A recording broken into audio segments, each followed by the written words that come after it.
People around you have good intentions, but good intentions are not always good outcomes. Today, we are going to be in the book of Job. And the reason that we're going to be in the book of Job today is because I want to talk a little bit about spiritual warfare. This is something that is I feel like it's talked a lot about in our Christian circles today. It's kind of become one of those words that people start to say, start to talk about. Well, we're just facing spiritual warfare every day, and that's true. But I feel like there's not a lot of diving deep into what that is really like and what that looks like. And the book of Job happens to be a really good example of kind of how that works. Now, just as sort of a contrasting example to start, we talk a lot of times about Jesus' temptation in the wild, where he's being directly tormented, directly tempted by the devil. And he knows it. He's speaking with him face to face. And he has this interaction, person to person, Satan to Jesus. And that's it. We get that picture in the New Testament, but here in the Old Testament, we get something a little bit different. We have Job as just kind of this person who's trying to live his life and do right by God. And there's something else happening on the outside that he can't exactly see, he can't exactly explain, but he's experiencing it in his life. So we're going to take a look at that. So chapter 1, verse 1, there was a man in the land of Uz whose name was Job, and that man was blameless, upright, fearing God, and turning away from evil. 7 sons and 3 daughters were born to him. His possessions also were 7,000 sheep, 3,000 camels, 500 yoke of oxen, 500 female donkeys, and very many servants. And that man was the greatest of all the men of the East. So, what do we know about Job at this point in time? Things are going pretty good for Job. All of that livestock that he has a lot of, presumably a lot of land, a lot of riches. He has a big family that's doing well. Of course, for the people of the Old Testament, we see a central theme of having descendants and having a way to extend your legacy is one of the greatest blessings and the greatest riches that they could have at the time.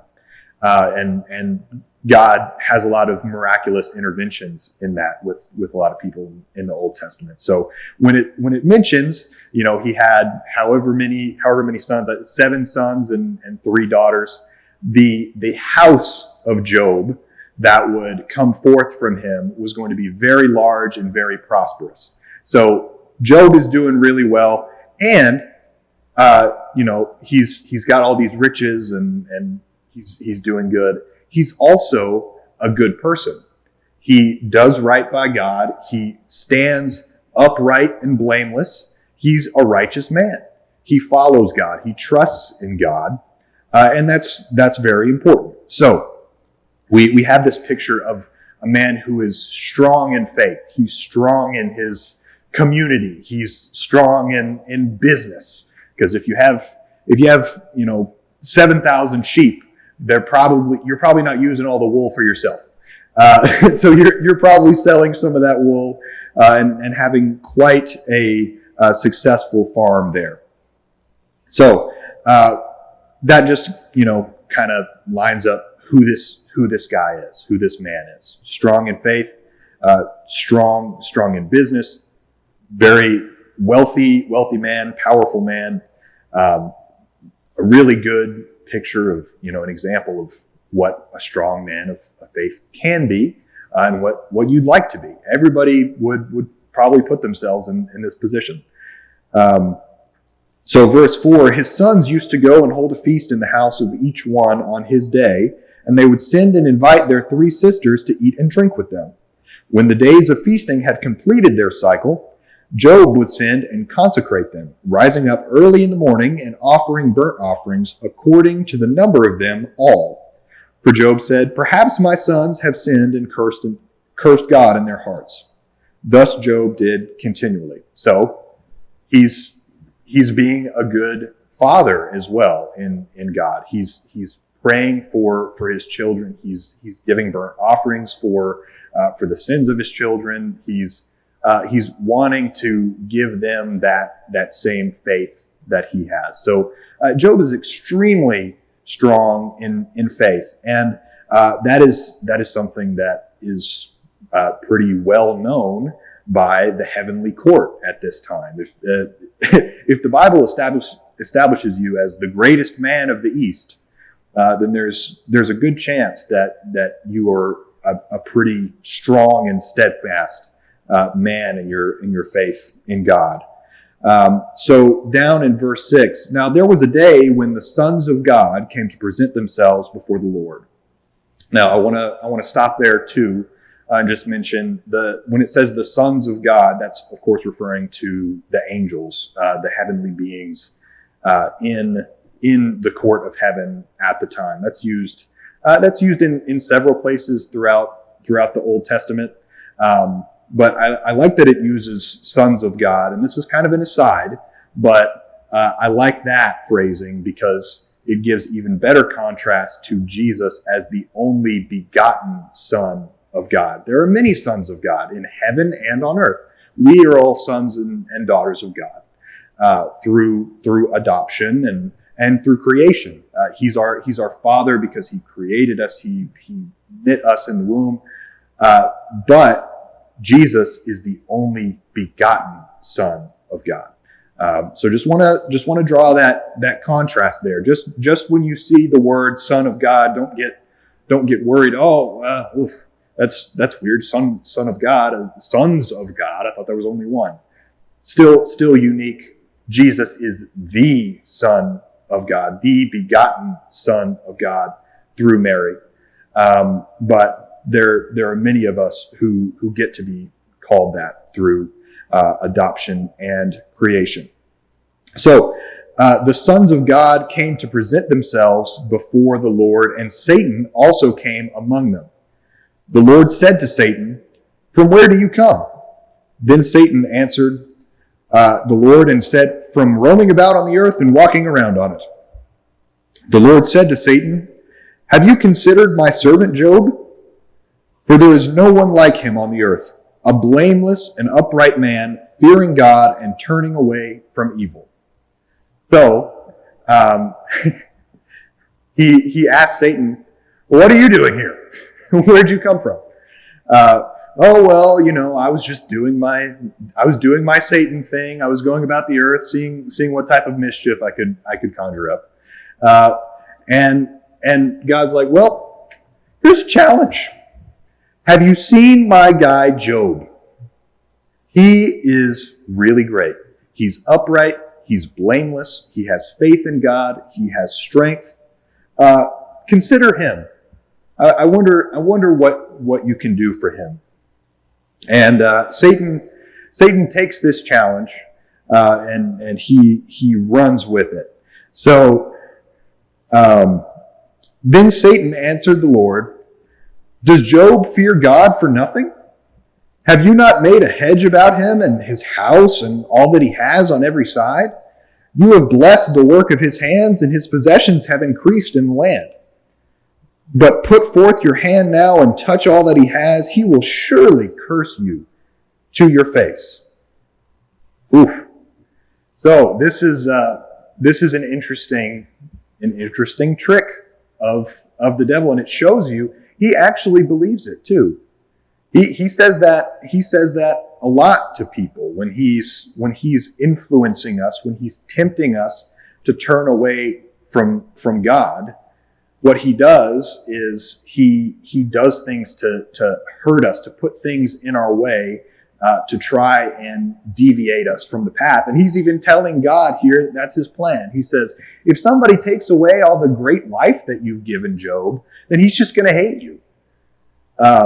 So I think that's a very interesting point for us to think about, is that that is the plan of the enemy. The plan of the enemy is always going to be to put a roadblock in front of us, to hurt us, to harm us in some way, not just because he likes seeing us suffer.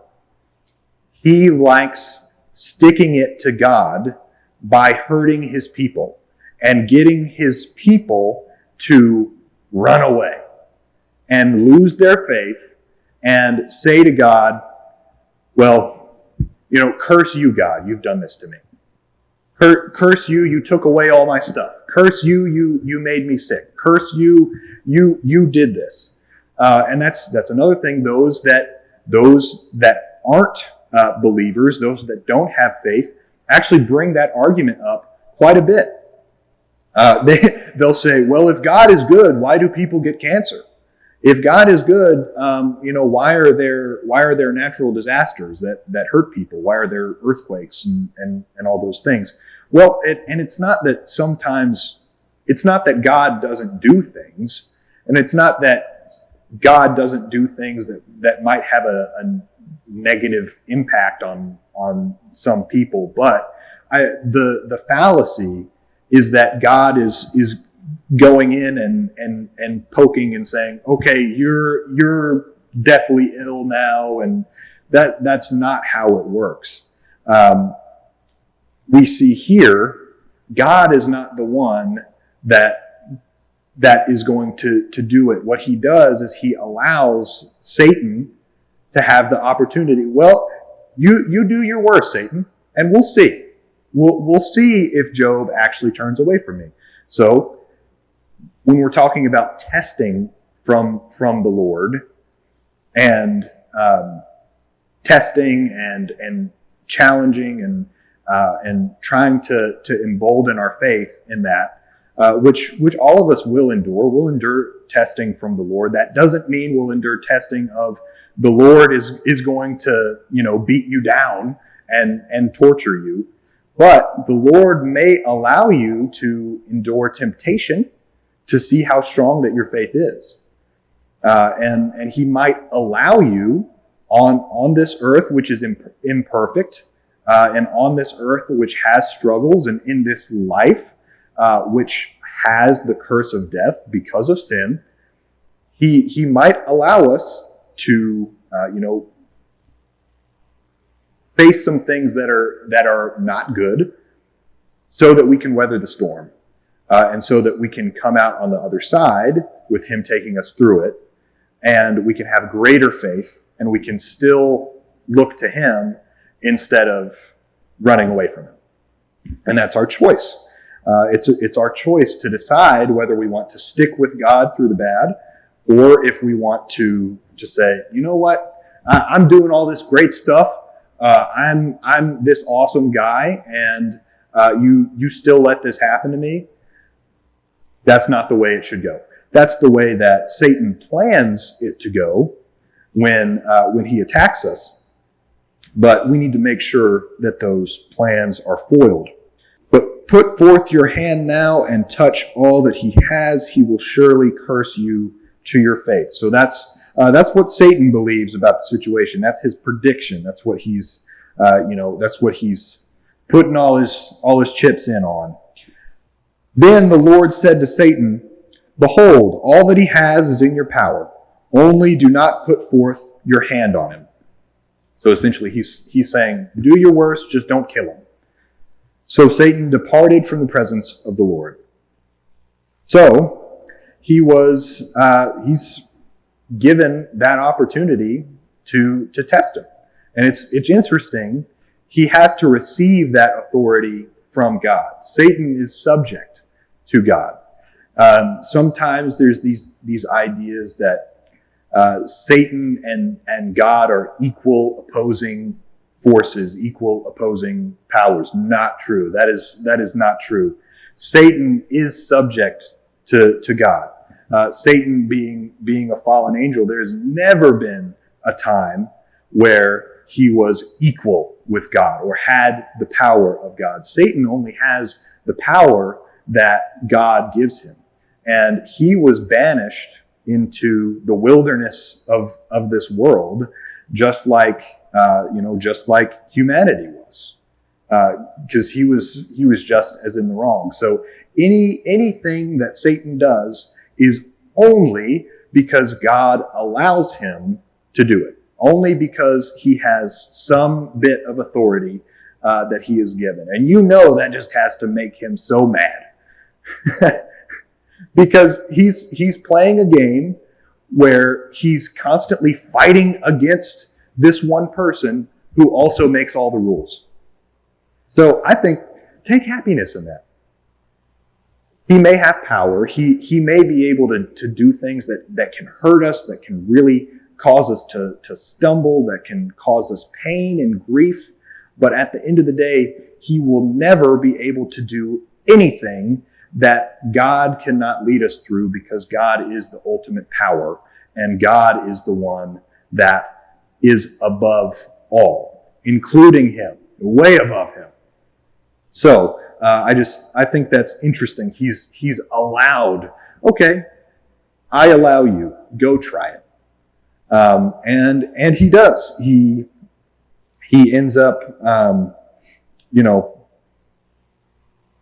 continuing to just do all of these things to try. And one thing specifically that Satan does is he tries to really put Job through a terrible health complication, because let's be honest, that's one thing that he attacks us with a lot. It's the oldest trick in the book, as you can see. He attacks our health. He makes us feel horrible. He puts the fear of death in us, that he wants the fear of death to supersede the fear and the faith in God. So that's what he does. So before this, he's asking permission from God to do what he would like to do. He's asking permission. Well, let's see what I can do. And God once again says, in verse 6, behold, he is in your power, but spare his life. So then Satan went out from the presence of the Lord and smote Job with sore boils from the sole of his foot to the crown of his head. And he took a potsherd to scrape himself while he was sitting among the ashes. So this is a really awful thing that has happened. And let's think again about what I said earlier. We have this dialogue between God and Satan, and then we have Job, who isn't in on any of it. We see the three characters here. We see God, Satan, Job. Sometimes it's easy to think, oh well, they're all together in the story. Well, Job is completely separate. He has no idea what is going on here.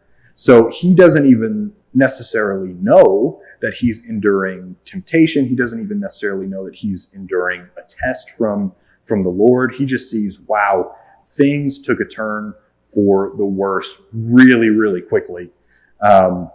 So he has the opportunity to choose. He could curse God for what he's going through, or he can stay faithful and continue on and just try to get through it.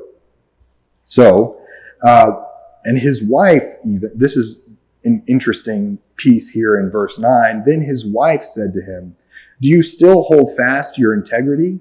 Curse God and die. But he said to her, you speak as one of the foolish women speaks. Shall we indeed accept good from God and not accept adversity? In all this, Job did not sin with his lips. So this is where he's getting outside influences too. And that's another central theme of the entire book that we'll see. When you're going through things, temptation doesn't just come internally. It doesn't just come from yourself, and he's got to be in so much pain and so just tired, exhausted with all of these just boils all over his skin. Can you imagine what he's going through at this point? And he has his wife, with his most trusted companion, his most trusted confidant, this other piece of himself, the two that are made one flesh. And even she's saying, why don't you just curse God and just die? Just get it over with. Just lay back your head and get it done. And she's not even the one going through it. She might get a little annoyed at his moaning and complaining with all the pain. But so maybe she wants to just sit back and die. But she's not the one actually going through it. And he has to say, can we accept the good and not accept the bad? And it's an incredible show of faith. And I think what that shows us is sometimes we're going to have people in our lives that want to give us the way out. I don't think necessarily his wife is coming from a place of evil herself. I think she probably is lovingly looking at her husband who is suffering horribly, and she probably just wants him to feel better. She wants him to have relief. If somebody close to you is just going through such a horrible health complication, all that you want for them is for it to go away, because it just breaks your heart. I can see that's what she's feeling. I don't think it's she's just being possessed by the devil and saying, do it, just curse God, do it. I don't think that's what it is. I think you've got to look at the context. This is his wife. It's not just some random person. But the people around you, even when they have good intentions, sometimes they can lead you to the wrong things.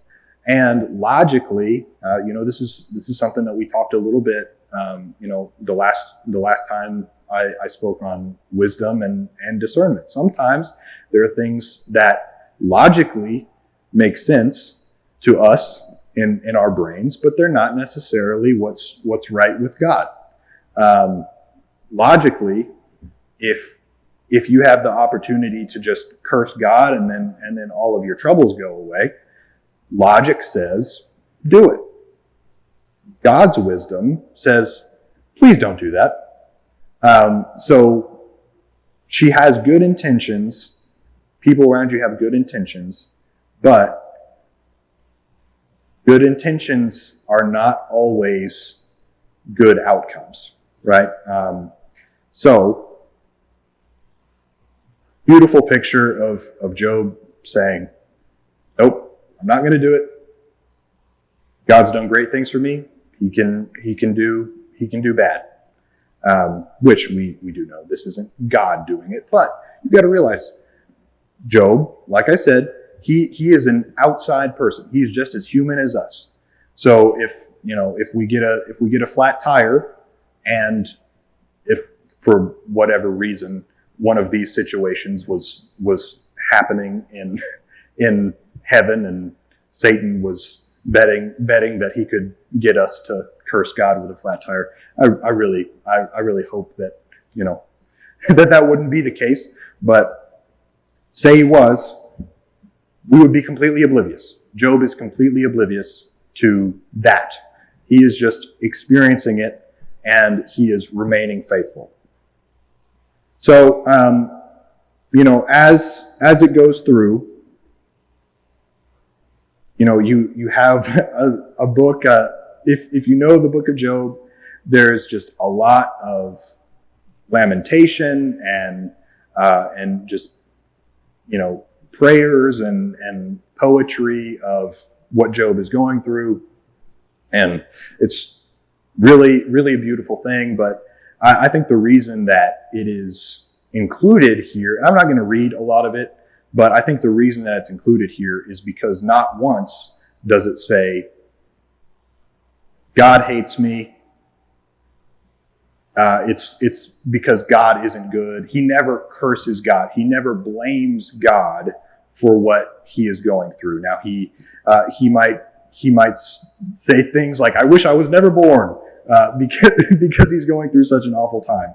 But he never goes to that length of blaming God for his suffering, cursing God for his suffering, turning away from God. He keeps his faith the whole time. So that's why we have this whole picture of it. It just makes you feel horrible to read all of it. This is a man who is going through such a terrible, terrible, terrible time. So Satan really is doing his worst. He wants to win this bet. He wants to win this wager with God here. But Job isn't letting him, because God knew Job's heart. He knew that Job's faith was not reliant on the great things that he had in his life. He knew that Job's faith wasn't reliant on the 7,000 sheep that he had. He knew that even if Job had given God thanks for that wasn't where his faith lied. Job's faith lied in a God who was steady, who was unchanging, the God that had given him life, the God that had given him breath in his lungs, the God that had given a loving family, the God that was who he is. And that's the faith that we need to have. We need to have a faith in God because of who he is, not because of what he gives us. We don't need to have a faith that's reliant on him doing miracles in our lives. It's amazing when he does. It's amazing when he reaches out and when he intervenes. But if he doesn't, we still have to believe in him. We still have to have faith in him because of what we know, because of his word, because of the things that we have experienced, because of the ways that he's touched us, because of the ways that he's touched other people in our lives. We cannot have a transactional relationship, because that's what Satan is betting on.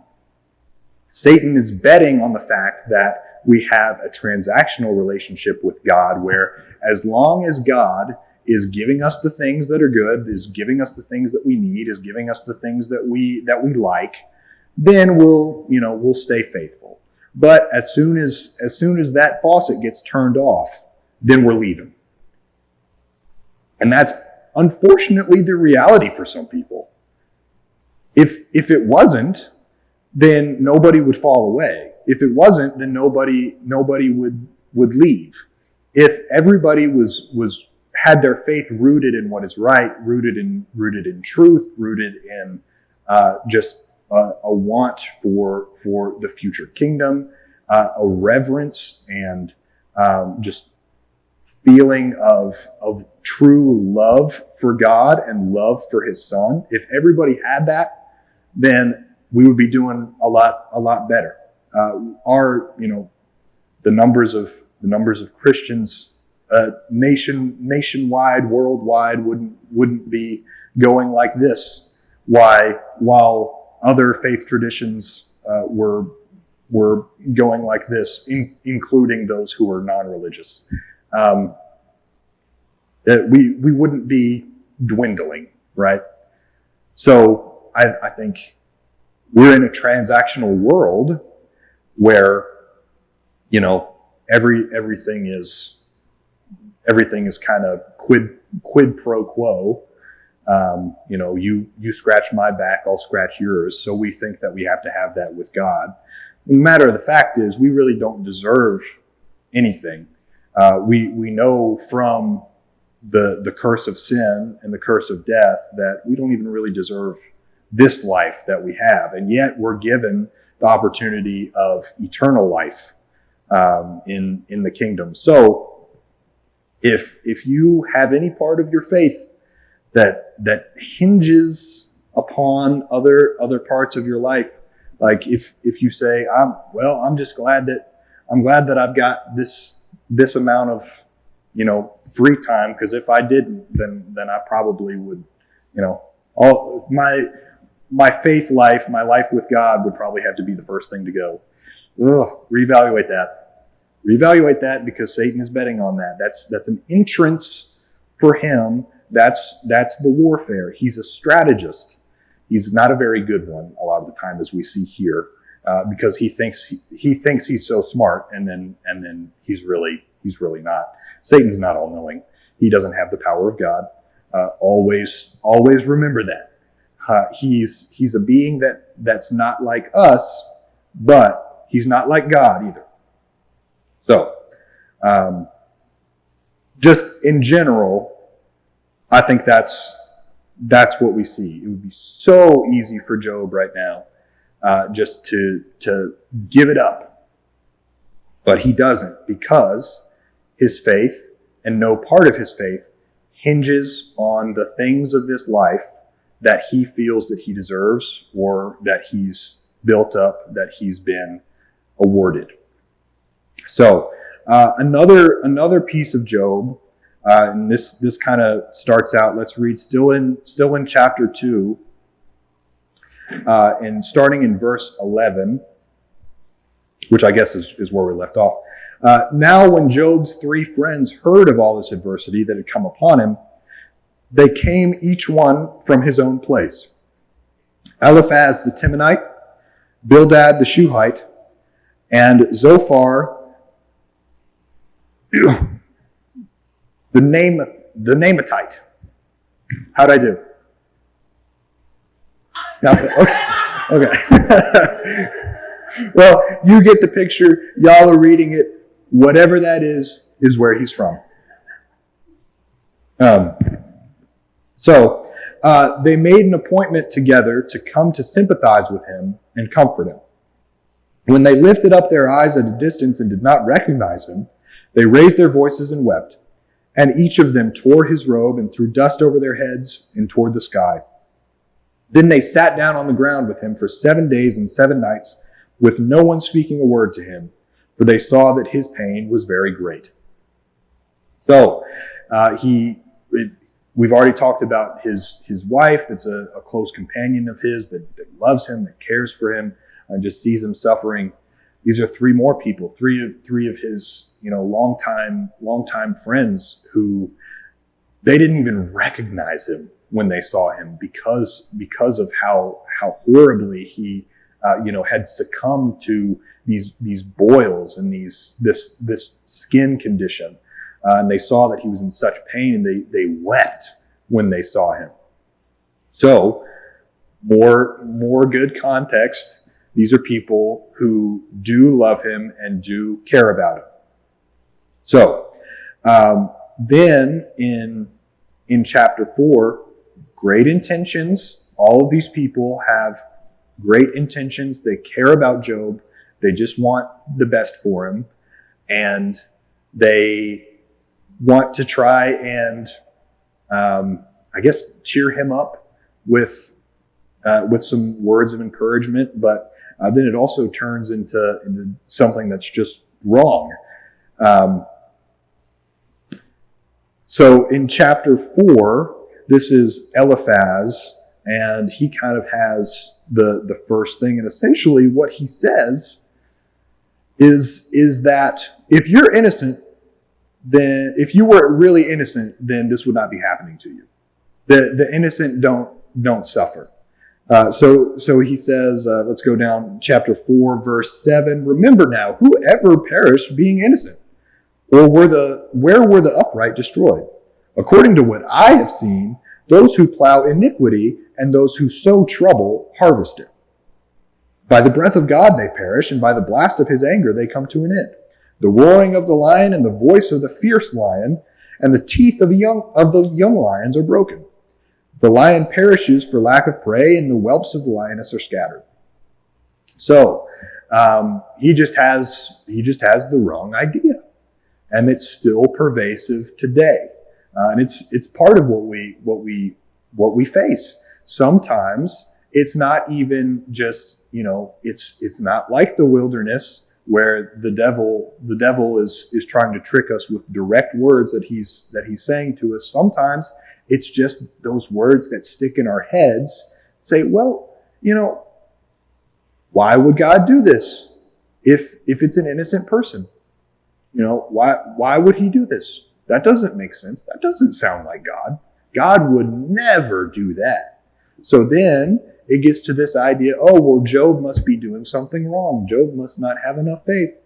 If he's suffering, if he's hurting, if God hasn't saved him from what he's going through, that means that there must be a problem with Job. Specifically, he's not doing enough. He's not doing enough works. He's not praying enough. He's not having enough other people pray for him. Well, what you're saying is, if I do this, God does this. If that's not true, then you're not actually doing it. So this is the idea of spiritual healings that is really becoming pervasive, and it's really not good. It's really not good, guys. We are called to pray for one another. We are called to seek God for one another. But if it doesn't happen, that does not mean that we are not praying enough or that the person doesn't have enough faith. And if they did, then that would mean that it would happen. That is not supported by Scripture. And we'll see eventually that Eliphaz here and all the others are really going to get rebuked by God because of that. And so the other two, I won't go all the way through it because we're running low on time here. The other two have very similar things. They start to turn against Job because they have this idea in their brain. Oh, well, Job's going through this. It must be because he is doing something wrong. So Satan has sown this seed of discontent between these three friends that truly did care about him. But it just starts to bubble up. Oh, well, you must have done something wrong. This is your fault, Job. When we have the context, no, he's actually completely faultless. He's blameless. He hasn't done anything for this. God is just putting his faith in Job, that Job is going to keep his faith. So really, you have the complete wrong idea. And that's not to say that every time somebody continues to go through suffering, that's not necessarily God causing that to happen or even giving Satan the power to do that. I don't want to say that this applies to every situation. I think it's probably quite rare that a direct attack, a direct targeting would happen, especially in this dynamic between Satan and God. But we need to think about the way that we view things.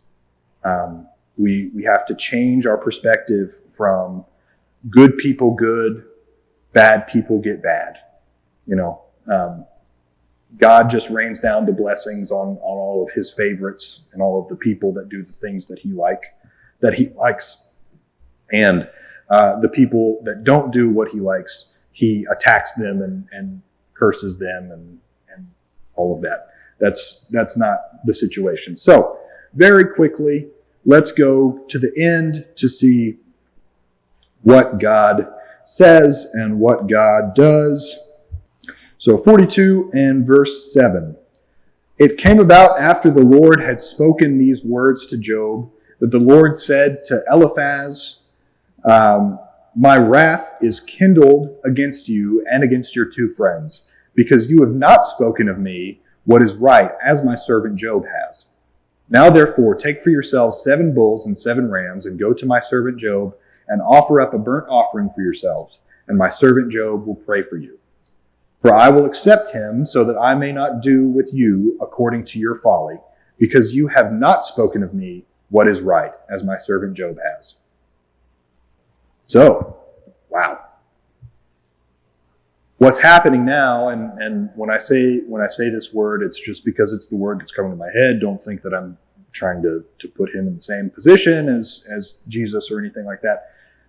God is kind of now exalting Job a little bit to a higher stature above his friends because of the faith that he had, because of the faith that he kept.